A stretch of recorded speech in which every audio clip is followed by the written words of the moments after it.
son absence. La présence de Dieu dans son absence, c'est un thème que nous tirons de ces textes que nous venons de lire.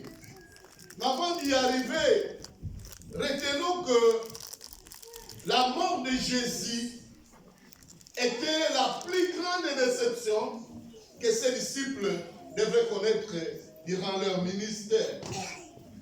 Vous savez que la vision, la conception des disciples sur Jésus-Christ était totalement différente de la leçon que Jésus-Christ voulait communiquer à ces disciples-là. Pour eux, Christ est arrivé pour récupérer notre pouvoir que les Romains ont confisqué. Rappelez-vous quand ils devraient entrer à Jérusalem d'une manière triomphale. Comment est-ce qu'ils ont crié?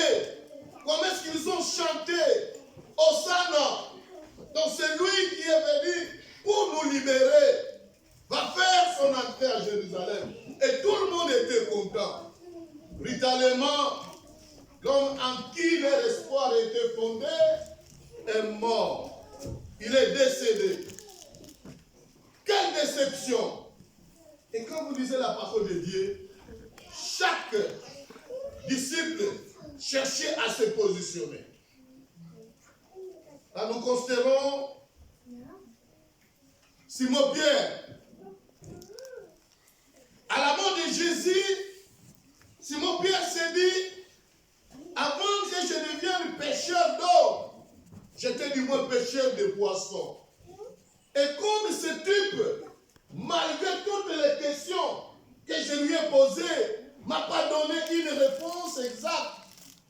Si vous allez continuer à l'attendre, mais sinon moi, je rentre dans mon métier que j'avais maîtrisé.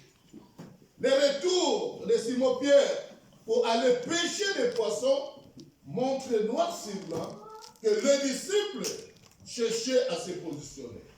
Et chacun d'eux était vraiment déçu de la mort de Jésus. Les autres disciples devraient se trouver dans la chambre haute. Plusieurs interprétations peuvent être données. Mais pourquoi ils devraient être dans la chambre haute? Parce qu'ils devraient se cacher. Parce que le leader est parti. Du vivant de Jésus, Jésus a parlé à ses disciples pour leur dire que même si la mort va m'attaquer, mais je resterai dans le tombeau 2 jours et le 3e jour, je vais ressusciter. Disons Amen. Amen. Mais cette leçon aussi n'a pas été assimilée et comprise par son entourage. Je sais que dans nos interprétations, nous disons que les mamans étaient premières à aller découvrir que Jésus était ressuscité. Mais en fait, les mamans ne sont pas allées au cimetière chercher un Jésus vivant. Mais elles sont parties chercher quel genre de Jésus? Mort. Elles ont amené tout ce qu'elles devaient utiliser pour embaumer Jésus. Parce que sa mort a coïncidé quelques heures avant le sabbat. Ils n'ont plus fait les rites funéraires. C'est qu'elles ont pensé à le faire le dimanche.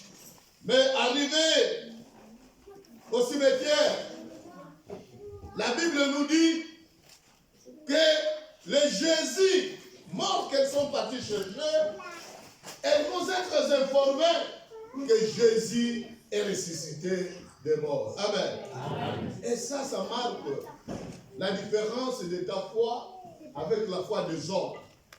Nous croyons à un Dieu qui est comment? Vivant. Disons Amen. Amen. Nous croyons à un Dieu vivant. Nous croyons à un Dieu qui a la capacité de réduire la mort au néant. C'est le Jésus ressuscité. Peu importe la foi des autres, mais nous chrétiens, nous devons reconnaître que notre Seigneur, notre Sauveur est vivant.